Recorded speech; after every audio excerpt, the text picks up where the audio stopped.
talk about composting, there's lots of different composting methods. One of the easiest methods is just open bins or open piles. And this is basically just piling a bunch of stuff, trying to layer your greens and your browns to keep it nice and balanced.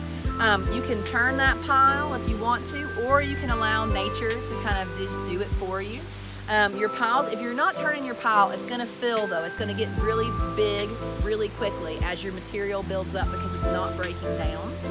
And so you're going to need to create yourself a new spot to add new material when you actually fill your stuff up. I see a lot of folks who take pallets or open kind of wooden boxes or plastic crates, and they'll have 3 containers set up. They'll have one that's finishing, they'll have one that they are adding their stuff to, and they'll have one pile that has been totally done and has got nice beautiful soil that they're actually pulling out. And so think about that as you're setting up your composting area, is how are you going to account for the fact that there's going to be compost you're going to want to get that's done. You're going to have compost where you're not going to be wanting to add new material anymore. You're going to want to let that finish out and just turn it and let those microorganisms finish the breakdown. And you're still going to want to have a place where you can put new material.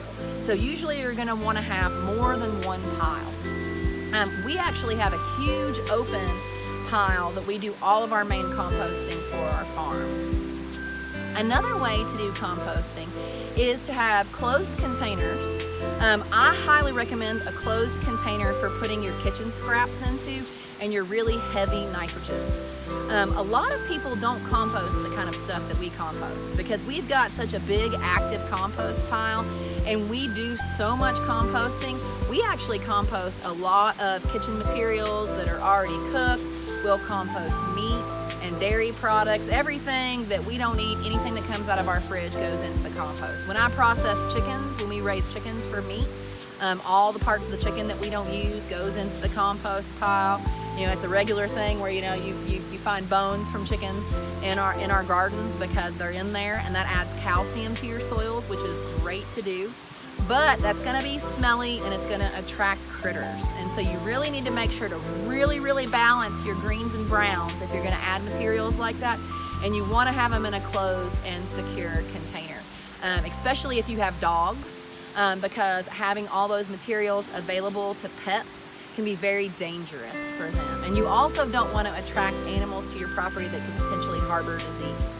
And so when you're just learning how to compost, I don't recommend trying to add that stuff into your compost pile right away. But the guy that I like to learn composting from the most, his nickname is Captain Compost. He's from down in Alabama, and he's this great big huge guy that gets really excited about composting. And he actually goes to the local fish market and gets all the fish waste from the fish market to put into his compost piles. Talk about smelly and attracting stuff, but he uses that PVC pipe technique to get that oxygen in there, and he turns those dead fish scraps into compost so fast, it's absolutely incredible. He is literally a superhero. Another thing that you can use for composting is a tumbler. And tumblers have gotten really popular. A lot of tumblers have 2 different bins. One bin for adding stuff and then one bin for allowing things to finish out and then pulling that used compost out of. The reason that tumblers are so nice is because they're usually at this level, and so it's easy to add your scraps. And then when you want to dump your composting material, you can set a bucket underneath it and just turn it, and that lovely compost just falls into your bucket. And so if you're someone who has an issue with kind of getting up and down, or the idea of sticking a fork into a compost pile and prying compost doesn't really sound super exciting to you, these tumblers are great because all you have to do is just turn that crank and it rolls that bin and makes it very easy to turn your compost. They are small containers though, and so you do have to realize that if you're going to generate a lot of organic material, you want to figure out what you want to put in your tumbler and then what you want to maybe have a lazy man's just open compost pile for, kind of tucked away in the back part of your property. Now, one way of composting that's actually really cool is what they call trench composting. And basically all trench composting is digging a hole or a trench in the ground between 1 foot and 2 feet deep and just throwing your compost into that hole. Now when you do something like that, if you're going to be putting a whole bunch of dirt on top of it, you can throw anything in that hole and you don't have to worry about it. You can throw all kinds of animal waste. You can throw all kinds of kitchen scraps. You can, after you're done cleaning your chicken and getting ready to cook it, all those little pieces and bits that you've cut off, that can all go in those trench holes. I've actually even seen people composting pet waste in those trench holes. If you go around and do a poopy scoopy mission in your yard and you're like, oh, this is super gross, I don't want to put this in my regular compost pile, you can dig a hole and just stick that into the hole and do that through trench composting. You want to realize that trench composting is a very slow process. So if you've got an area, let's say that you want to have a garden next year, you can go in there and trench compost that area. You can take a spot that is literally nothing but hard clay, that is almost hard as a rock, and just start digging holes all over the place and digging trenches all over the place and throwing organic material into these holes and trenches. And in a matter of 2 years, you can turn something that will literally barely grow grass into something that will grow the most amazing tomatoes you have ever seen in your life. If you are going to put anything like pet waste or kind of funky, yucky meat materials, you want to make sure to put that into an area where you're not going to be working that soil for about a year, just to make sure that bacteria and things like that can break down. A lot of people don't recommend cat litter or cat waste to be put into anything that's composted, because there are parasites that come from our cats, because our cats eat mice. And so one thing to think about with that is, if you do want to compost that material, we compost our kitty litter. We actually give our cat mulch to go to the bathroom in. And then I know this isn't the most exciting topic, and then we take that and we do trench composting in areas where we are not going to be disturbing the soil again, and we are not going to be growing food. And so we actually put those in areas of our lawn where we're having a hard time getting grass to grow, or maybe areas of a perennial bed where we're just going to be planting, flowers, and we're not ever going to be digging it back up again. You can dig a hole really deep and you can plant a phlox plant on top of that.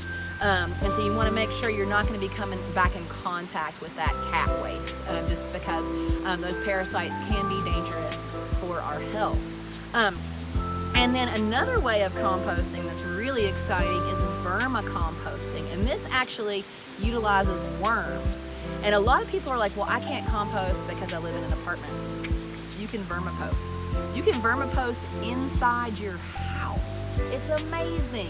That you can buy a fancy little worm house for your worms. They make these really cool little stacking trays, and you can buy this little system, or you can actually just take Tupperware containers and layer them, and you actually get your worms.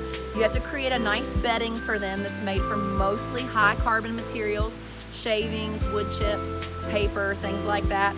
And then you take small pieces of greens, small materials from your kitchen. You want to make sure they're little pieces, because worms eat stuff that's tiny. It'll take them a really long time to work through something like a big old chunk of watermelon rind. But you want to cut things into small pieces, and then you can feed them to your worms.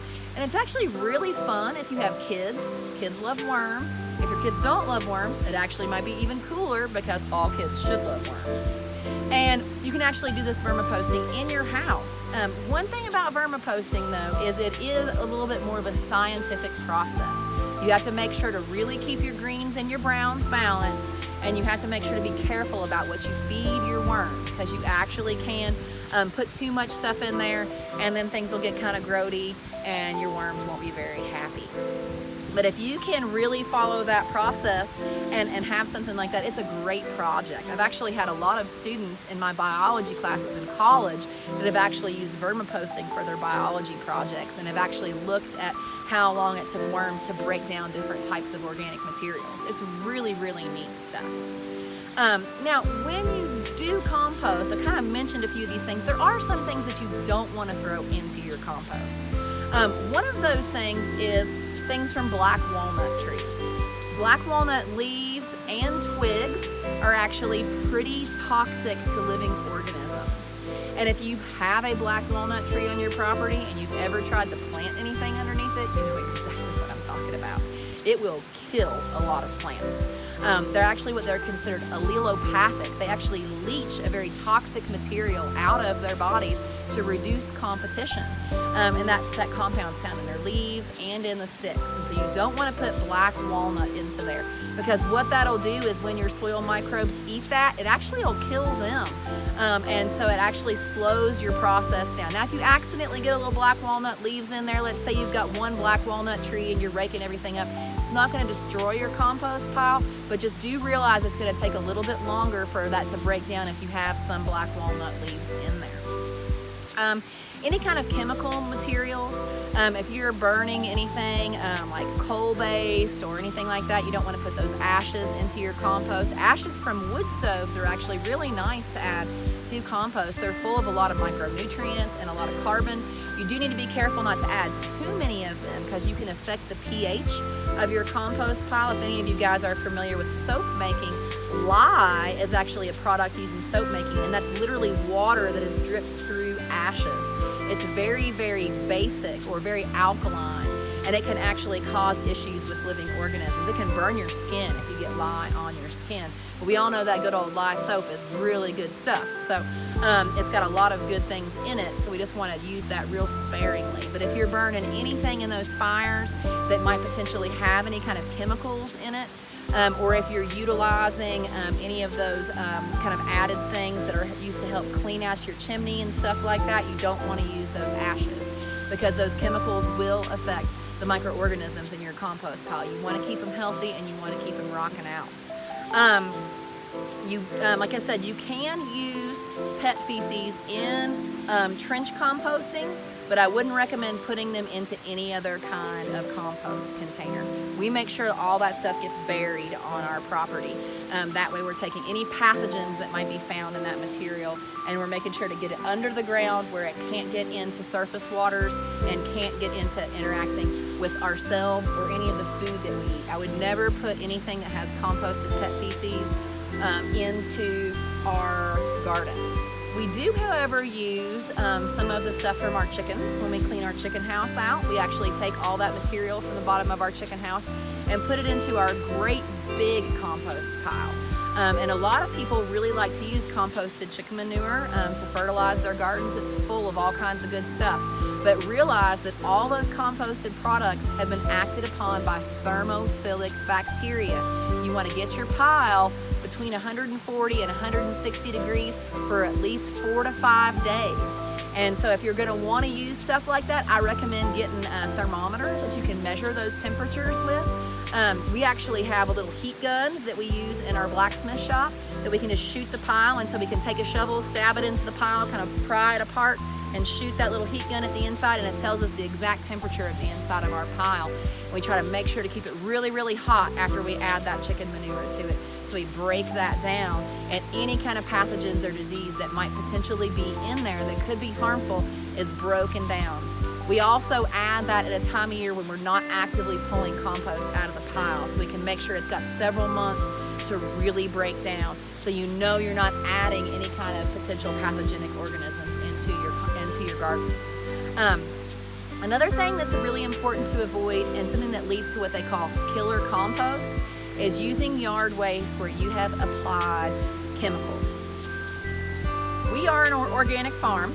I'm not going to lecture anybody about chemical usage in their yards, because I understand sometimes you have to you got to use them.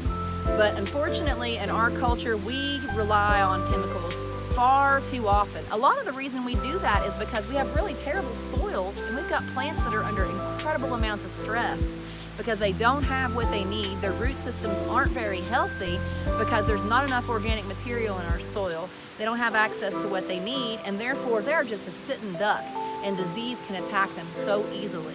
So one thing that when you start composting and you start giving your plants this beautiful compost, they will start to get healthier, and you won't need those things as often.